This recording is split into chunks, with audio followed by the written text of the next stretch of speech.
Well, howdy there, folks. This is your host, ID Jester. Thank you so much for joining me today. I want to thank all my new subscribers out there. Welcome them to the channel. Today I'm going to be looking at Mark H. Walker's Lock and Load Heroes of Stalingrad. For those of you who don't know what exactly this game is, it is a tactical World War II computer game based upon the original board game series. There's a whole series of games based upon the lock and load system that was developed and designed by Mark H. Walker. And they're very small engagements. Most of them are kind of smallish in scope, and they're tactical in nature, meaning you're usually moving around. Counter represents maybe a handful of guys. Counter that might represent like a single individual tank, as opposed to more of a platoon level game or anything like this. This is very tactical, small engagements, usually one or two maps, so you don't have hundreds and hundreds of counters to work upon. But it's a very interesting system for tactical infantry combat. You're going to have all kinds of different units here. We're not going to go over a review. We're not actually going to play it. I'm just going to kind of show you a few of the things about the system. Of course, once we get to play it, I will record some videos and post those as well, so you can see how this game plays out. And also, eventually, once we get a few games under our belt, we get to check it out. We will be doing a review of it and posting that as well. So hopefully all that's to come here in the next coming weeks. As you can see, we have a new game. We can load a game. There is a multiplayer component on this as well, so you can bring up multiplayer from there, and you can log in with your Slytherin ID and hit OK. And it'll take you to the Slytherin website. You can see if there's anybody and try to join up with your buddies. In fact, my good friend from Atlanta, Georgia, is getting online with me tonight, and we are going to be trying this out multiplayer. I might record this, I might not, just because it'll be our first game. We'll be trying to work through some of the bugs and just trying to figure out how everything operates multiplayer. There is an editor, and I have not actually looked at this editor yet, but we'll eventually get to look at that. Under the options, you can see there's quite a few little options in here on what you can do. You can set the music on or off, turn the ambient sound on or off, how long the display messages stay on, etc. And so yeah, lots of different options in there. I did turn the sound down and the credits and quit. So we're going to actually play a new game here, and I'm just going to go into a scenario just so you can see how things look, and maybe even talk to you about it's a multiplayer only game. The scenario is 10 cent. I'm trying to find the one I was playing last night because it's kind of smallish, so I don't have to worry about let's see here. Partisans Defense. Yes, that's it, I believe. So so down here it does have AI on the computer, for the computer. Now some of these games that are developed kind of by these small manufacturers and distributed by, say, Slytherin Games and Matrix Games, sometimes they don't come with an AI component. A lot of times they don't come with really good graphics and stuff. But so far I've been rather impressed with this game. So you can set yourself up to either play the German as the human or the Soviet player. Obviously you could set it so that you can play both sides if you wanted to, or you could set it so the computer will play against itself, I'm assuming. Let's just go ahead and begin.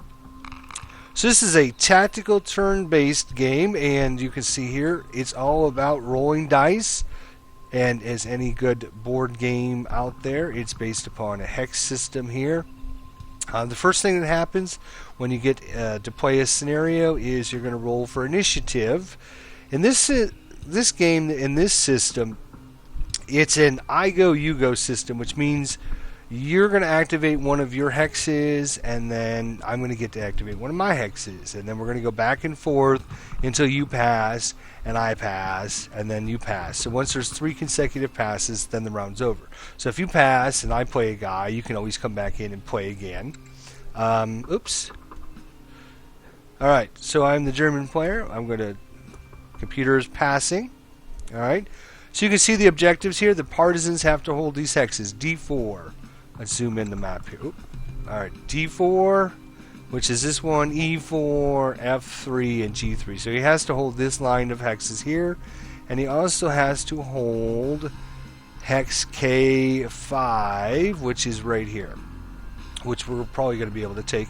And you can see here is our units here, and we have no idea where the enemies are hiding. There might be some right here in this building here. So at the beginning of the game, at the beginning of this scenario, you don't know where anybody is. And unlike a lot of the other war games out there, you have to be able to see the enemy units before you can shoot at them. And you do that through spotting. And the numbers here on the counters represent, let's see here, the first number is going to be your firepower. So I'm going to have a 1 firepower, and then I'm going to get to add 2 because I'm actually have a machine gun MG34 here. And it's going to tell me, maybe, give me a little pop-up here. There you are. So it's got a firepower of 2 and a range of 9. You can see my German squad is a firepower of 1. It's got a range of 6. And you notice that 9 is in parentheses. That's because the gun that they are currently holding. It has a movement of 4 and it has a morale of 5. So basically what happens in this system is when you go to attack your opponent, you're going to take a 6-sided die and you're going to add your firepower to it. So if I was to shoot this guy with the machine gun, I would have a firepower of 2 plus 1, so I would have 3, and a roll of 6-sided dice. And the enemy, what he's going to do is he's going to add in any kind of defensive structures that he's currently in. Let's say he's in this building here and I'm shooting at him. He would get a bonus for the building, and he's going to roll a 6-sided dice. And then we're going to compare those two results. And in fact, we'll go ahead and do that to show you here. I'll move a unit up so they shoot at me. Now, when you go to move, there are several different ways you can move, and all the different things, different actions are kind of down here at the bottom. And you can see really nice graphics. You know, this is a one board scenario. You can see that it's not, there is, let's see, 2, 3, 6, 7, 8, 9, 10, 11, 12, 13, 14, I got about 15 counters in this scenario, not a lot. And I'm assuming that there's probably about, I don't know, 8, 10, 12 different partisan units out there that I've got to kind of break through. And then I've got to find a way to bust into this building. And to do that, I've got several interesting things. You can see I got some machine guns here. I got some flamethrowers, some satchel charges. So you get to play with lots of different toys in this scenario, which is kind of cool. And you can see here we have a leader. And we also have 2 different units in with our leader. So what happens in this scenario is when you move, the enemy will have to reveal themselves. They can shoot at you, and then you're going to be rolling dice and comparing your dice results, which we'll get to when I show you. Let's go ahead and move. One of the things I was going to tell you is there's several ways to move. So you can just do a move action and move your guy, but you can also do a roll crawl. A roll crawl means you can only move into an adjacent hex. And if the enemies decide to shoot at you when you move into an adjacent hex, they don't get quite as good a attack chance. If you are just running your guys across the screen and moving them, and they try to shoot at you, they have a much better chance of doing some damage to you. So we'll take these guys and we're just going to click on the roll crawl here so that the computer knows I'm going to roll crawl, and I'm going to right click and it'll show you how many movement factors, movement points it's going to take in. Remember, we only have 4, but since we're roll crawling, we can only go into an adjacent space. So I'm assuming this is like a light brush here. In fact, I wonder if I can, if I click on the hex, will it tell me any information about the hex? Nope, we roll crawled in there. Okay, there we go. And you'll notice it is now the computer's turn. It is activating. Okay, so what had happened?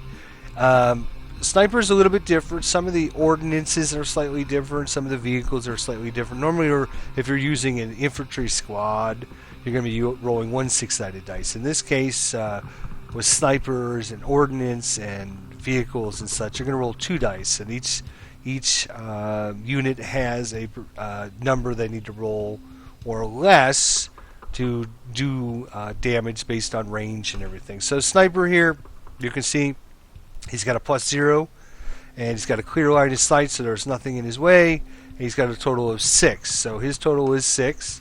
And now what I'm going to hit the space bar or the left mouse button to continue. So I'm going to go ahead and do that. And now as the defender, I'm going to roll a 6-sided dice, and he was attacking this hex. You can tell because it's in red here.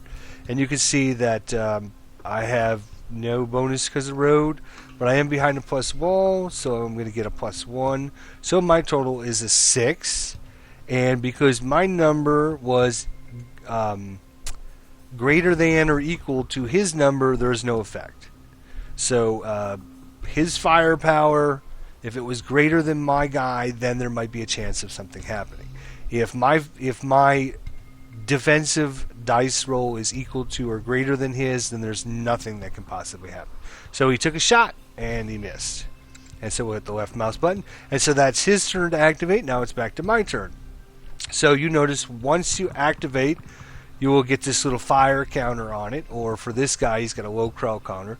And anytime you move or fire, you can then be spotted for the rest of the round. So all of my guys can now see that this guy is in this hex, and we know that. And so we can shoot at him. In fact, I could click on these guys. They have a range. Oh, there's the little terrain thing there popped up. Light woods, it's degrading. It's target modifier +1. It costs 3 extra for track to go into there. OR is 5. Road +7. Leg +1. I'm not sure all of leg. Okay, must be 1. If you have only road movement, it's going to cost you 7. If you are tracked, it's going to cost you 3 movement points. And OR is open road, I bet.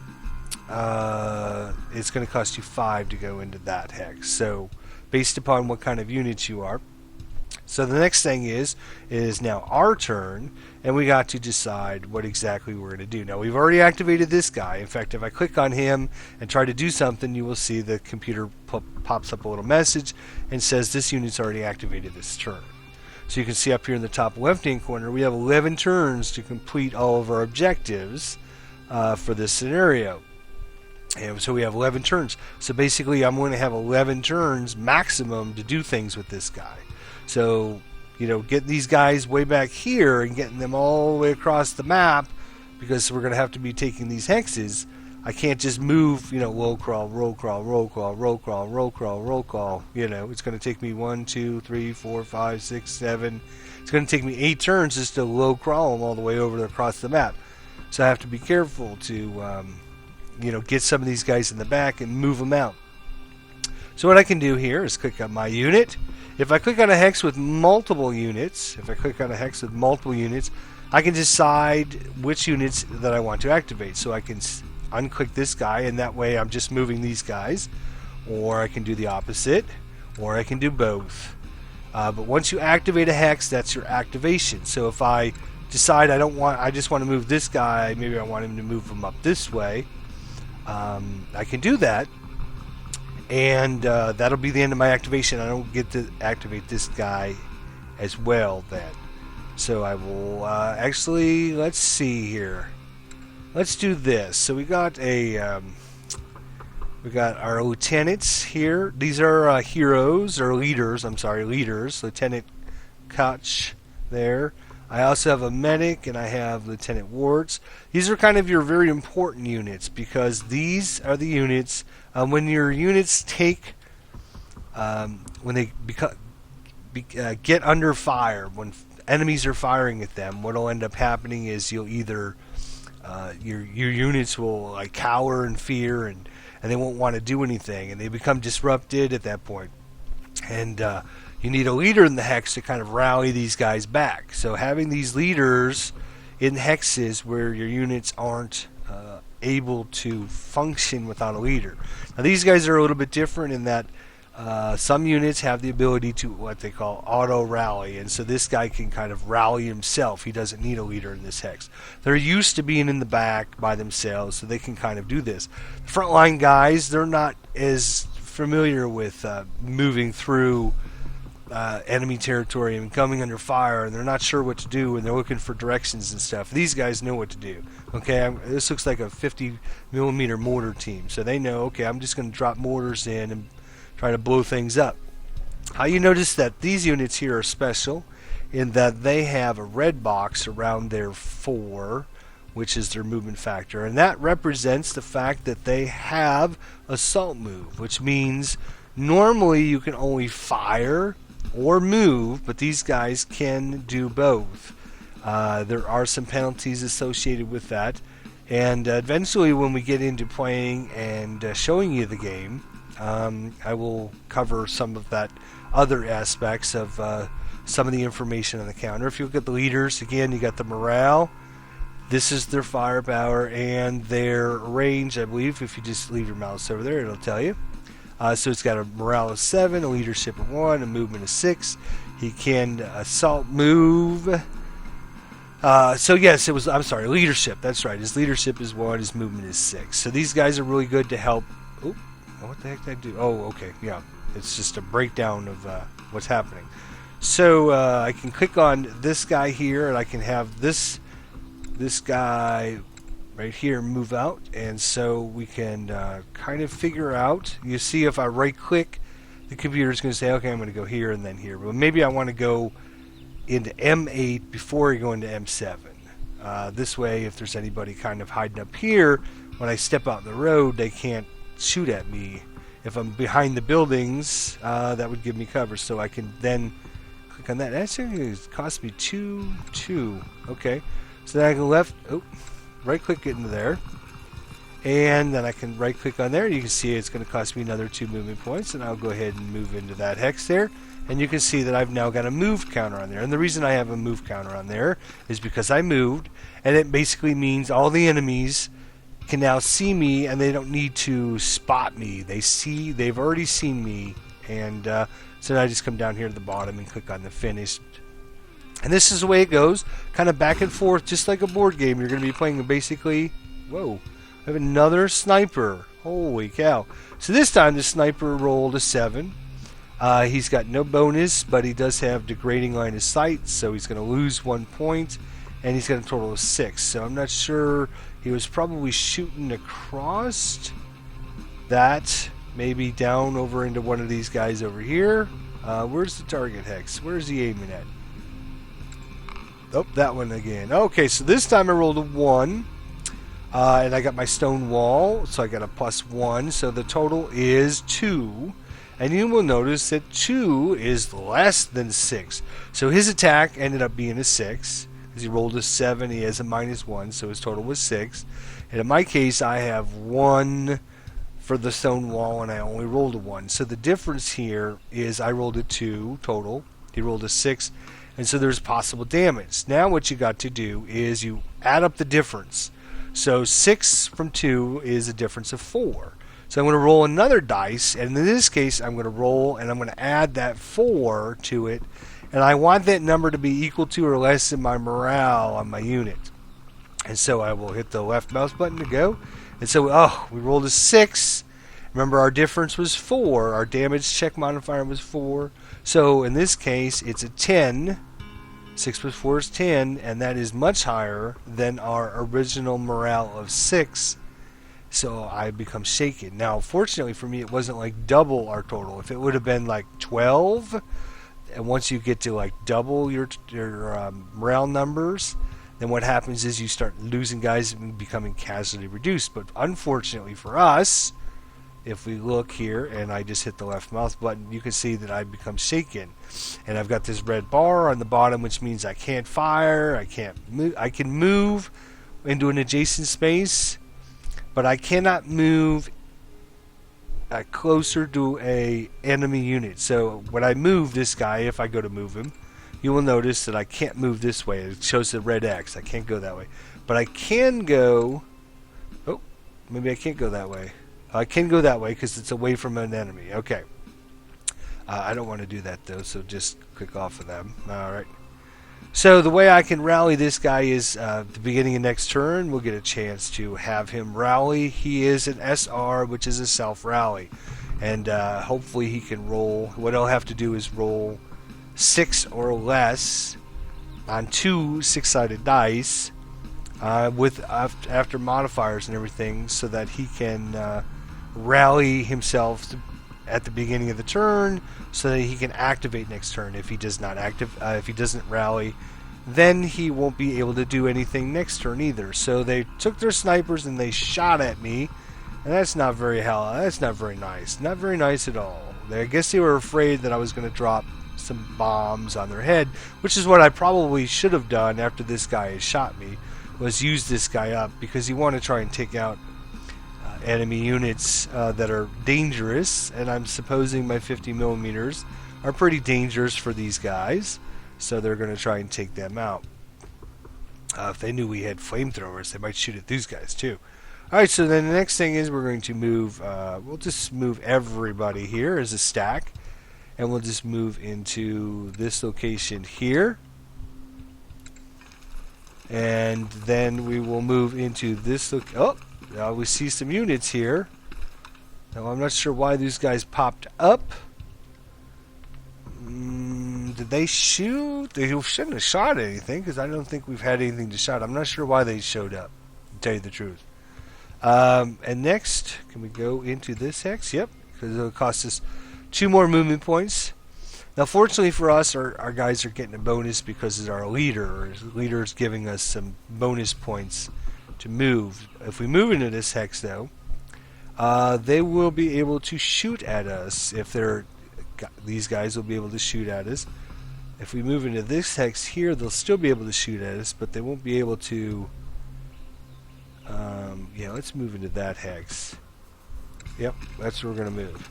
So these guys could shoot at us if they wanted to, but now we have a clear line of shot, is shooting at this guy, or possibly shooting at this guy. 1, 2, 3, 4. Yep. So he's within range. All right. So we're finished with that guy. So that's what you basically do. We're going to be moving back and forth. We got the. Here we go. Now he's shooting at us. So 4.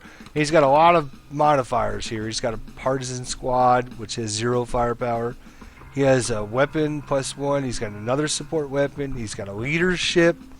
He's got clear line of sight, and target is moving. So because I had got a move counter. So he rolled 4 plus all of his other modifiers is 8. Now what we need to do is roll really, really high and add our defensive modifiers. 6 plus our stone building is 4 is 10. 10 is greater than 8, so we'll have no effect whatsoever. That is good. So now we know he's got some units in there. We got a leader in there. He's got some support weapons, and he's got a partisan unit in there.